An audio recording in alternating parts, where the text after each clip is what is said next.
If I ask you to think of an elephant, elepante, ano ho papasok sa isip niyo? Hindi yung letra ng spelling ng elepante, kung hindi yung itsura ng elepante. Malaki ang tenga, mahaba ang muso. Yan. But never E-L-E-P-H-A-N-T. No. We think in pictures most of the time. So, this is my question. What pictures are you painting in the minds of your children about everything? Anong ipinipinta ninyo? Napakahalaga niyan. Bakit? Bibit-bitin nila yan kahit wala ka na sa mundong ito. Kaya napakahalaga nito. Tingnan niyo. We need to teach our children. If you want to teach them things, please use stories. Use object lessons. Yung mga anak ko, pag meron akong gustong ituro sa kanila, kwento. At alam niyo yung kwento, hawak na hawak nila yon.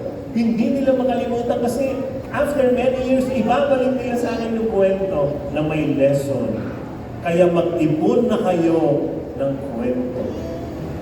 Pero meron pang isa, object lesson. Gamit kayo ng bagay. You want to teach them something? Use things. Let me give you a story.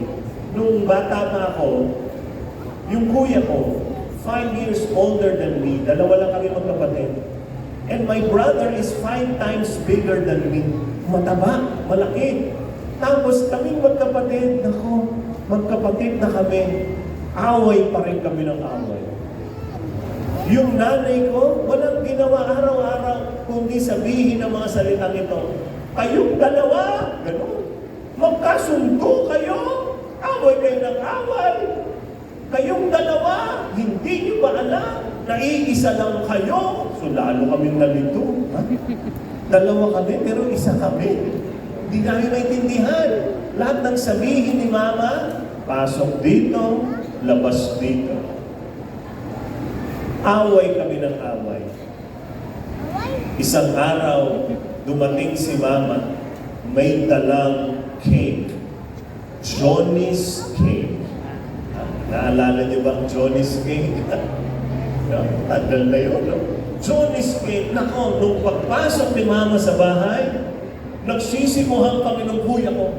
Akin yan, akin yan. Sabi ng nanay ko, tumigil kayo. Tapos yung nanay ko nilagay yung cake sa lamesa, binuksan. Nung binuksan, lalo kami nag-away. Bakit? Chocolate cake. Grabe. Sarap. Tapos sabi ng nanay ko, tumigil kayo. Tapos merong ginawa ang nanay ko. Kumuha siya ng kutsilyo, tapos binigay niya sa kuya ko. Alam niyo, pagkuha ng kuya ko ng kutsilyo, bumiti ang kuya ko. Tinignan ako, sabi niya, ako naman, tumahimik. Kaya lang, nag-iba yung kwento. Nung sabi ng nanay ko sa kuya ko, Jimmy, pangalan ng kuya ko, you cut the cake. Aaron will choose his part.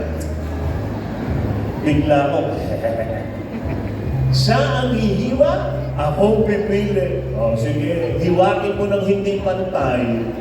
Hindi ako pipili ng mas malaki. Alam mo yung kuya ko, tingnan niyo ko. Yung kuya ko, tinignan niya yung cake, tinignan niya ako. Tinignan niya yung cake, tinignan niya yung kutsilyo, yung cake, ako, yung cake, yung kutsilyo, ako. Nag-iisip. Tapos kumuha ng upuan. Pumatong sa upuan. Inasinta yung cake. At alam niyo, nung hinati niya, pantay na pantay. Tapos kinuha niya yung isang kalahati, binigay sa akin. Yung kalahati sa kanya. And for the first time in our lives, kumain kami, magkakampi. Nakuha namin ang sinasabi ng nanay namin. Dalawa nga lang kayo, pero iisa lang kayo. Hindi namin makuha sa mga kung ano na sinasabi. Yung cake, gets namin. Kaya alam niyo, after that, ay, naging magkasundo na kami. Umayos na kami. Hindi na kami nag-aaway. Nagkasundo ang dalawang magkapatid